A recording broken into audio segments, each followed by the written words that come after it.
Alright, Race Car Boy 93 here with you for another Diecast review, this time on Erik Jones's 2015 Texas race to win. First career Xfinity Series win in the number 20 for Joe Gibbs Racing. Thought it was a pretty good time to put out this Diecast review with Erik announcing that he's going to go Cup Series racing in the 2017 NASCAR Sprint Cup Series season for Furniture Row Racing in the number 77 5-hour Energy Toyota. And obviously they have a big technical alliance with Joe Gibbs Racing. Erik Scott had 3 Xfinity cars produced so far. This one, and then the Standard Edition GameStop. That's just like the generic GameStop paint scheme. And then the Interstate Battery scheme that he drove at Las Vegas. He might have drove it a couple other times, but I remember Las Vegas because he had a big hit with one of the safer barriers coming off, or in the area where there wasn't a safer barrier coming out of turn 4. I'm an Erik Jones fan, so that's why I got his 124s. I usually only collect 124s of drivers I like. Anyways, so let's go right into this review. We'll start on the side of this. So you got Goodyear, Mechanics Wear, Holley Carburetors, 3M, K&N, Duralast Brakes, Simpson, NASCAR Xfinity Series 21 means 21, MSD, ARP, you got the 20 there, and NASCAR Race Car logo, Erik Jones' signature on the A-post. You got, Toyota, GameStop, Sun Energy One, Reesers, Hisense, Sports Clips, Interstate Batteries, and Joe Gibbs Racing. GameStop's on the quarter panel with rated M for mature for the Mortal Kombat games rating. You got the little game logo there. And you got whoever that character is, Sun Energy One, Freightliner, Lincoln Welders, Mac Tools, and Sherwin-Williams. Nothing on the C-post. American Ethanol. Now on to the back, kind of get it in the light a little more. Mortal Kombat Camry, you got the little Camry stickers, little Toyota logo right there. Little camera, you can kind of see the rookie stripes. It's kind of hard to see with the lighting against the red. So there you go, you can see that a little more. And 20 right there, XSE. I'll go back up the car now. Mortal Kombat X. There's, without the glare, you can see the DIN number of this car to prove that it is real. Jones, you got the little where the wrench goes in. GameStop 20. I'll spin it back around. Xfinity, Mortal Kombat X, and the front of the vehicle. See there, Mooj, Molly, Comp Cams, Elbrock, and Sunoco. 20 logos right there in that little red spot. Come on, it's working so well. Come on.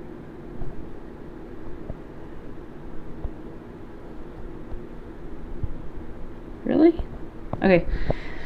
This camera's been a pain in the butt so far. Anyway, so there you go. And go back to the other side, too. Now to kind of highlight some of those parts that you can tell it's a race win. The Goodyear's on the side of the car. It's hard to see, but they got like little scrapes through the center. This one, it's just tire buildup on the wheels that you can see a little more. You see little scuff marks from doing donuts around there. The logo on the front, I originally thought that was from like chunks of debris, something flying up, hitting the car, scraping, but it was just that's just the way the logo is, kind of like that, the design of the logo. You got more tire underneath stop, the word stop in GameStop, you can kind of see it from there, I guess a little better. All the tires have the correct markings on them. Left number 20, left number 20, you know, and all the different little scuffs. No confetti on the car. They don't usually do confetti at Texas for Victory Lane. So yeah, I really like this car. I think it's a must get, especially I think for a lot of people. The Xfinity cars now, they've been doing most of the Xfinity cars they make now are hood open only. They don't have the opening trunk. You can see it. I can't open the trunk. I could open the hood, but I don't feel like messing with it with only being able to use one hand and holding the camera with the other hand. But, you know, this is just a piece of the window net's just a piece of plastic and whatnot. But it has all the details that a hood open, trunk open Hoto car would have. Yeah, I really like this car.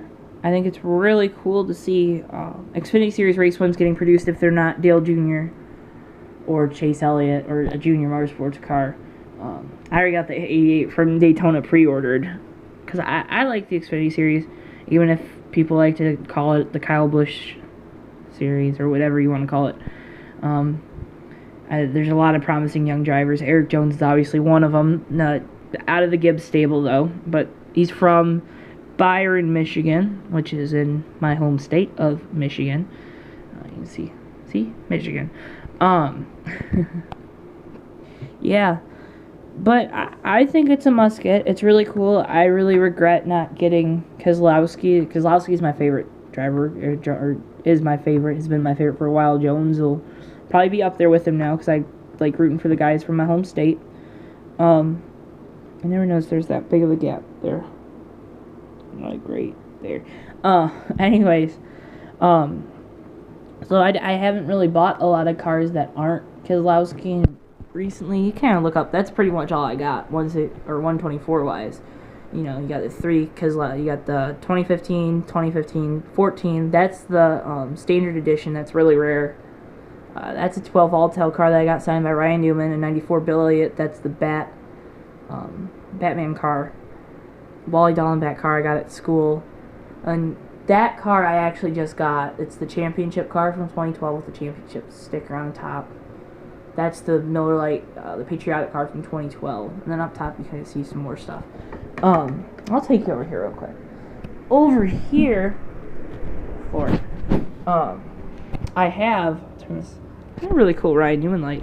I have the 2 Reds race wins because I thought those were kind of cooler paint schemes. And then Michael Waltrip's original 2001 Daytona 500 car, and then a car I made for a school project.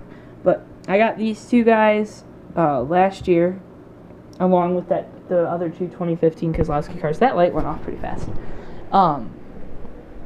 But yeah, I really like this car. I've been collecting more. I think I got a few on pre-order that I'll definitely put up for reviews. I got the Chase Elliott, Daniel Suarez, their race wins from this year in the Xfinity Series, and I also have Tony Stewart's Sonoma win, and I have Keselowski's Daytona win, because that was Penske's 100th win. And I know that I said, well, I really only collect Keselowski, but I was always really big into Penske racing. So, and I was a big Newman fan when he was racing for Penske, and while he was racing for Stewart-Haas until Keselowski came along. And then kind of Keselowski took over as my favorite. But that's why I have the Newman car. Because I've been a Penske fan. I don't like Joey Logano. So, there's that. Like most people, I don't like the 22 car. But, yeah. This has been the kind of a review on the 20 GameStop Texas Xfinity Series Race Win Diecast 1/24 scale of Erik Jones from the 2015 season. And I love this car. It's probably one of my favorites that I have besides the championship car for Keselowski. I think would be up there with it. Just because it's first race win, I really want to get it autographed. But when they come to MIS, and it's a funny story, Toyota needs to get on the ball. You know, it's Michigan, Motor City. You got the big 3 with Chrysler, which isn't obviously in NASCAR anymore, and then Ford and Chevy. Well, Ford, Chevy, and Toyota usually set up booths at all the different tracks, and Toyota, for some reason, doesn't come and set up a booth at Michigan races. Kind of hoping they'll have one set up in August, but I know Jones won't be there because the Xfinity Series is in Mid-Ohio that weekend. So, road course race, so there'll be a lot of road course ringers in the Xfinity Series. And they'll be complaining about those instead of Kyle Busch and the Cup guys. That's disappointing. But I really want to get this car autographed, being it's his first Xfinity Series win. Especially since, last year with Kyle Busch's injury, a lot of people don't remember, but Erik Jones filled in the 54 car for a lot of races too for Kyle Busch in the Xfinity Series because he's been the top Gibbs development guy for a while now. And Suarez, I think, is behind him, and then you got to go to William Byron and Christopher Bell and the Toyota system, which really just runs through Gibbs now. But it's really cool because he had been running the 54 and the 20, and he's been bouncing between crews. I think he ran the 20 for the first 3 races at he ran. I know he ran the 20 at Daytona. Ran it at Las Vegas, which is his third race last year, and I think he ran the 54 at Atlanta last year. I think that's what it was. And he was filling in for Kyle Busch anytime he wasn't already going to drive the 20, because he was already slated to drive the 20 for 10 or so races. A lot of people forget he already had 2 Xfinity Series wins going into this Xfinity 2016 season, which is technically his rookie season, even though he had to run close to 20 races. I think the limit's 15. So I guess he ran under 15 or something. But yeah, a great race car driver. One of my favorite race car drivers, but probably the best up-and-coming driver. I know that's kind of a bold statement considering he drives for Gibbs, and Gibbs has been the super team. So the last 2 years, I guess. The last 2 seasons, 2016, 2015. But anyways, I guess that's it for this card. It's Erik Jones's 2015 Texas race win for the Xfinity Series in April. Like this video, comment what you think of the car if you got it, if you think you should get it. I think it's a good ad. It'll be one of the more rarer pieces, because I think they only made like 600 something of these. Maybe it's 636. I think that's one of their production numbers that they'll run these on. But yeah, great looking car. Really recommend it, especially if you're an Erik Jones fan. You got to get this car if it's still out there. Anyways, RaceCarBoy93 signing off. Hope to see you guys in the next Diecast review. And don't forget to check out the Skull Candy Cup series exclusively on RaceCarBoy93's channel, my channel. Johto, RaceCarBoy93 signing out. Thanks, guys.